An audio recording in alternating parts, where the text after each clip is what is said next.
Em plena Segunda Guerra Mundial, a Rádio Nacional foi utilizada pelo governo de Getúlio Vargas como um importante instrumento de divulgação e integração do país. Através da participação efetiva na elaboração dos programas. Nos anos seguintes, o rádio conquistou grandes índices de audiência.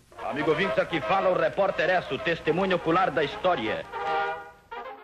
Acontece a primeira transmissão do Repórter Esso. 4 anos depois, estreia Heron Domingues, voz vibrante, sinônimo de credibilidade por 18 anos, um marco na história do noticiário brasileiro.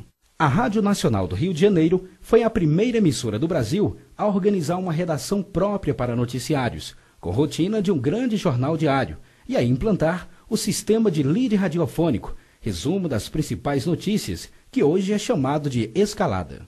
Década de 40, uma época de intensa ebulição cultural, considerada a época de ouro do rádio, fez nomes consagrados na música e na vida artística. Diretores, cantores, artistas renomados, maestros, juntos formavam as estrelas do rádio. Abelardo Barbosa, o Chacrinha, foi sinônimo de alegria e simpatia. Estreou em 1940 na Rádio Veracruz. O velho guerreiro foi muito aclamado pela criação do Cassino do Chacrinha. Formou o primeiro corpo de jurados em auditórios e contagiou o público com suas maluquices e extravagâncias.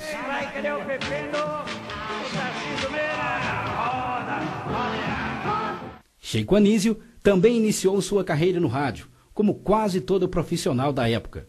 O humorista participou de muitos programas produzidos por ele mesmo e fez parte do primeiro elenco de comediantes do rádio brasileiro. Isso, minha artista! Isso, minha artista! Hebe Camargo começou como cantora de rádio, compondo a dupla sertaneja Rosalinda e Flores Bela. Logo depois, ingressou em carreira solo com o nome de Magali Prado. Em seguida, consolidou-se como apresentadora. A emoção invadiu o país de norte a sul. As novelas faziam muito sucesso. A elas pertencem até hoje os melhores índices de audiência da Rádio Nacional. Voltando no tempo, podemos relembrar o dia 5 de julho de 1941, quando entrava no ar o primeiro capítulo da novela Em Busca da Felicidade. Em Busca da Felicidade. Emocionante novela de Leandro Blanco. Ou quem sabe, você prefere relembrar o programa Balança Mas Não Cai. Balança! Mas não cai! Jerônimo, o herói do sertão, ficou em cartaz por 14 anos, onde vivia aventuras com seu fiel escudeiro, o moleque Saci, e sua eterna noivinha Aninha. Diga que Jerônimo apareceu e estragou o baile. A verdade é que ninguém consegue esquecer aqueles momentos dourados, onde só se via otimismo e espetáculo. As mocinhas ficavam desesperadas, esperando um gesto do ídolo, e tumultuavam a Praça Mauá. Calbi Peixoto tinha suas camisas rasgadas pelas fãs. O músico chegava fundo nos corações apaixonados. Emilinha Borba e Marlene brigavam pelo título de Rainha do Rádio. Eram constantes as brigas entre os fãs-clubes de Marlene e Emilinha.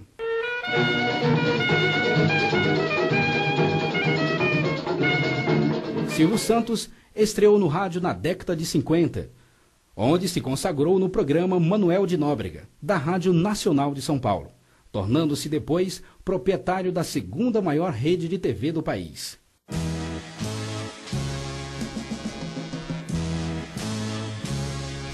Essa foi uma época difícil. A Rádio Nacional passou por indefinições políticas, manifestações, protestos e ameaça da televisão.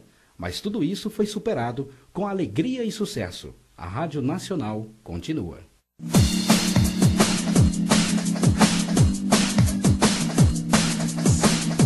Já podemos comemorar o futuro da Rádio Nacional.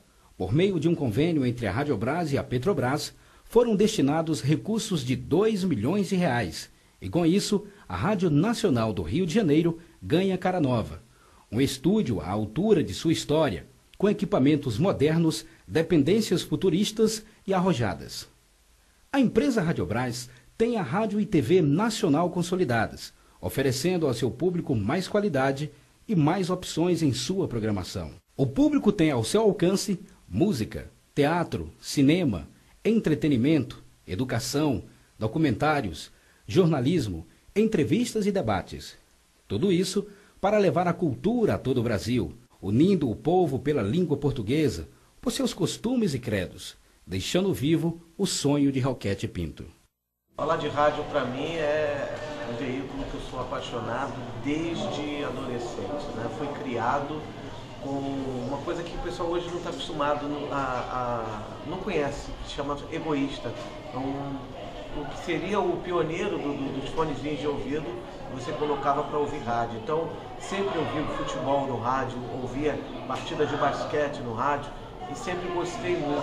E quando eu entrei para a faculdade, eu tive uma professora que me ensinou a gostar a história da Rádio Nacional. Até então não tinha conhecimento daquela rádio que foi um grande veículo que foi responsável pelo crescimento do rádio, do maior veículo de massa no Brasil. E assim que eu terminei a faculdade, meu primeiro estágio foi na Rádio Nacional. Já não era aquela Rádio Nacional da década de 40, aquela Rádio Nacional das décadas de 50, da época de ouro do rádio, né? Mas eu ainda consegui conviver e ver ali com algumas pessoas que fizeram parte da Rádio Nacional. Conseguia dividir elevador com César de Alencar e com algumas outras pessoas que fizeram parte da história. Então a Rádio Nacional, existem duas etapas na história do rádio no Brasil, antes e depois da Rádio Nacional. Então o que a gente tem hoje de influência no rádio brasileiro, no rádio de AM e na televisão, deve ser a Rádio Nacional. Como curiosidade, a TV Globo, o esqueleto de programação da TV Globo é baseado na programação da Rádio Nacional, que é entretenimento, programa de auditório, esporte e jornalismo e as radionovelas. Então a Rádio Nacional sempre foi e sempre será um modelo para mim de rádio. O programa da Daisy Lúcide, que tem 40 anos no programa. Então isso é um acontecimento maravilhoso para a rádio. Eu aproveito para cumprimentar a Daisy Lúcide, que é uma veterana e que tem um programa há tanto tempo.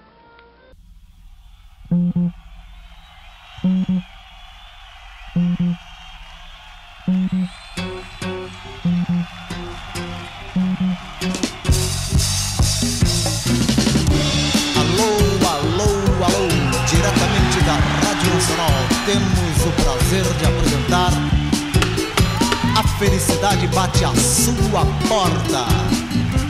A Rádio Nacional como um veículo de informação muito importante para o Brasil e para o mundo, onde todos nós temos oportunidade de comparecermos, mostrarmos os nossos trabalhos e temos que parabenizar a toda a direção da Rádio Nacional. Isso aqui eu vi esse mundão aqui, eu falei, tô crente que a rádio eram 3 estúdios pequenininhos. Aí eu olhei a primeira coisa que me deparei foi com um teatro ali. Eu fiquei, que isso, rapaz? Mas assim, a importância é grande em primeiro lugar, que eu tô pisando onde vários artistas pisaram, vários produtores pisaram, vários locutores pisaram, e vários profissionais da minha área que ajudaram a construir a linguagem radiofônica que a gente conhece hoje, também pisaram e trabalharam. Então, para mim, é assim, é aprendizado todo dia. Tanto que dizem que a Rádio Nacional é a escola do rádio. O estúdio de radioteatro é um estúdio de fantasia, um estúdio em que as novelas, os programas eram escritos e levados ao ar, que dava aquela impressão, a pessoa ouvindo, vamos dizer que estivesse num castelo mal assombrado, aí você faz aquela porta rangendo, aí você faz passos na terra, na areia, você faz correndo,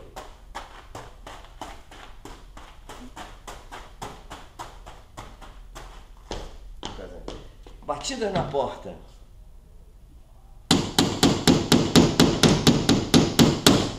Quem é? Sou eu, posso entrar? Entra! Aí passos, abre a porta, entra. O batalhão marchando, você viu, 1, 2, o outra. Quer dizer, são esses ruídos que fazem a sonoplastia do radioteatro, a beleza, que é o teatro cego. Você ouve, não vê, mas você faz igualzinho, como se estivesse acontecendo. Então, essa é a magia do radioteatro, o segredo. Eu costumo dizer que o radioteatro é a escola do rádio, porque tudo que você aprende no radioteatro, você aplica no rádio. Se você é locutor, se você é narrador, se você é um radioator, você faz plano de vozes afastado, perto, longe. Tudo isso, o radioteatro, você coloca a voz e o ouvinte